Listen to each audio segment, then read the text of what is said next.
it's a very good product. We've had a marketing study that tells us that it should sell for over $500 a ton. The market is huge. So actually, you called it a byproduct. We consider it to be a co-product. It's the revenue stream is likely to be comparable with that from the vanadium. Hello, you're watching Proactive. I'm joined by Ferroalloy Resources Chief Executive Nick Bridgen. Nick, very good to speak with you. And it's been a while since we last spoke to you. So for viewers not familiar with the company, tell us a little bit about Ferroalloy Resources. Yeah, well, it's a very large project in Kazakhstan, in the south.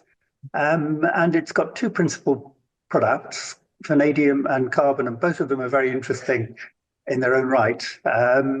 And together, of course, they're fantastic. Vanadium, it's a non-standard deposit, which means it's much easier to process than standard deposits, much cheaper. So we should be the lowest cost producer of vanadium. And on the carbon, it's a naturally occurring carbon in our tailings, which we're concentrating. And so we've proven that it can be used as a carbon black substitute. And for that, it's much cheaper to produce than the normal carbon black. And it produces, well, we emit much lower carbon dioxide in the production of it. So both on the vanadium, which doesn't need roasting, unlike nearly all the other projects in the world, and the carbon, we're very low CO2 emitters, very clean production, and both of them in their own right, world-beating products. So maybe tell us how far developed the Balasausqandiq project is at this stage, Nick. Well, the feasibility study is nearing completion. It's taken much longer than we planned for various reasons, COVID and Ukraine and all sorts of things. But it will be out this half year, so before mid-year. Then, of course, we've got to raise the finance for development. In the meantime, though, you have entered a non-binding offtake term sheet with LL Resources. That was back in December, and that's for the vanadium pentoxide from phase 1 of the project. Tell us a little bit about that, please. Well, vanadium requires selling. It's a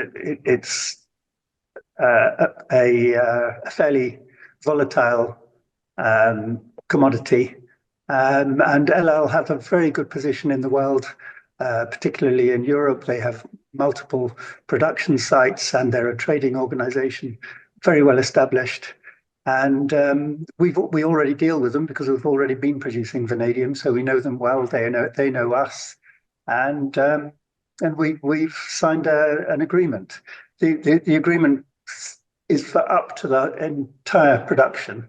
But of course, we are free to produce other products like V2O3 for battery purposes and things like that, which wouldn't be covered by the agreement.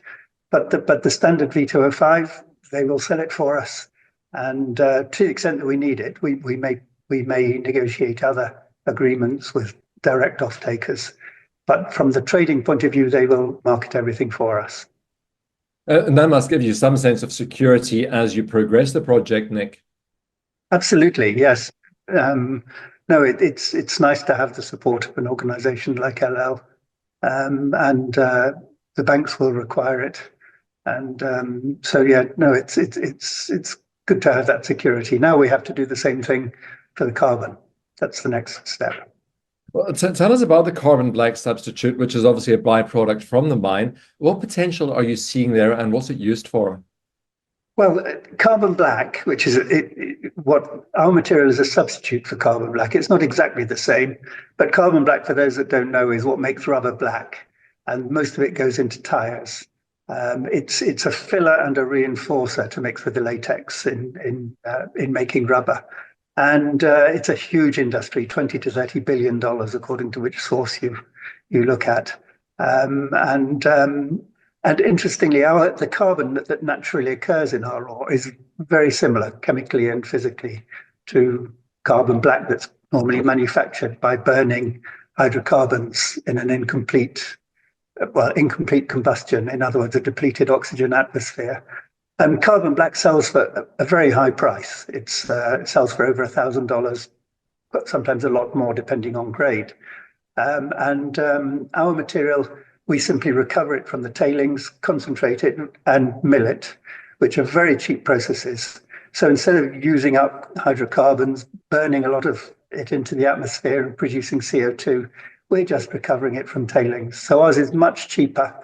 And we've done a very comprehensive test program to prove that it can be used to substitute for real carbon black in making tires. So it's a very good product. We've had a marketing study that tells us that it should sell for over $500 a ton. The market is huge. So actually, you called it a byproduct. We consider it to be a co-product. It's the revenue stream is likely to be comparable with that from the vanadium. Nick, as 2025 progresses, what sort of milestones should your investors be looking out for? The big one is the feasibility study now.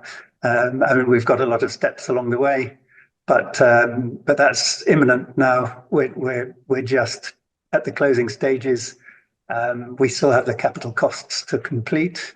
We still have the final mine plan to complete, and the tailings dam design. But the rest of it, all the difficult stuff's done.